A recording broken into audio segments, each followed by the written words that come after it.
Welcome back. We are watching oil markets this morning as well as the stock market. Oil is down 1.5% right now. Price is down for a sixth day in a row over concerns that there is a global glut of crude. Joining me right now to talk about that and the broader markets right now is the Deputy Chief Investment Officer and Strategic Commodity Fund Portfolio Manager, Jeffrey Sherman at DoubleLine. Great to see you, Jeffrey. Thanks so much for joining us this morning. Thanks for having me, Maria. First, your take when you see this market falling out of bed here over the worries about inflation. I mean, we're seeing wages up 2.9%, oil getting all the way up recently to what, like close to 65 or so. I know we're seeing a decline there as well. But your take on what's going on in public markets this morning. Well, the oil market definitely started off the year with a bang, up almost 8 or 9% early in January or the mid part of January. And what you've seen recently is there was a lot of net length exposure in the futures markets. That's the way speculators and investors express positions within the oil market.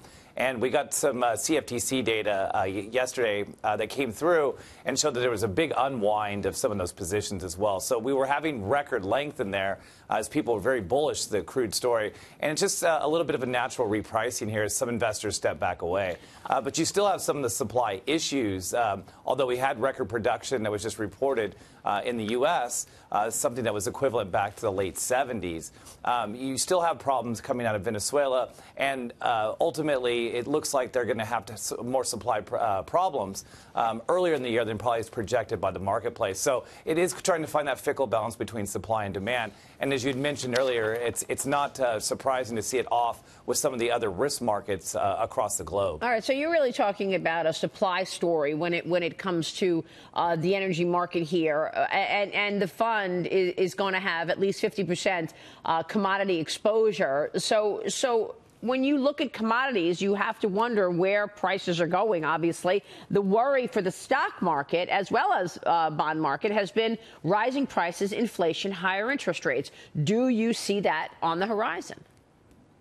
Right. Well, that's obviously positive for the commodity positioning, which is why we've kind of made the bullish call for commodities this year. But when we talk about bond yields being higher, something about inflation starting to rear its head, as you saw from the last jobs report, which really spooked the bond market, which we believe led to kind of the sell-off last Friday. But when you come to the action this week in the equity market, you had really a good old-fashioned meltdown on Monday. And I don't think that was really directly the equity market per se, but really the volatility market. We saw the unwinding of some funds. You saw bonds really catch a bid and rally on Monday when there was fear in the marketplace. But you have not seen that over the last couple of days. With the equity market being down, bond yields are actually back up to where they were, right on the cusp where we were last Friday. Yeah. So I think a lot of this is being driven by the bond market. There's been some change in sentiment in the market. I mean, when you shut down exchange-traded products, it's going to send a ripple of confidence to the marketplace. Right, sure. Low volatility has been the big trend.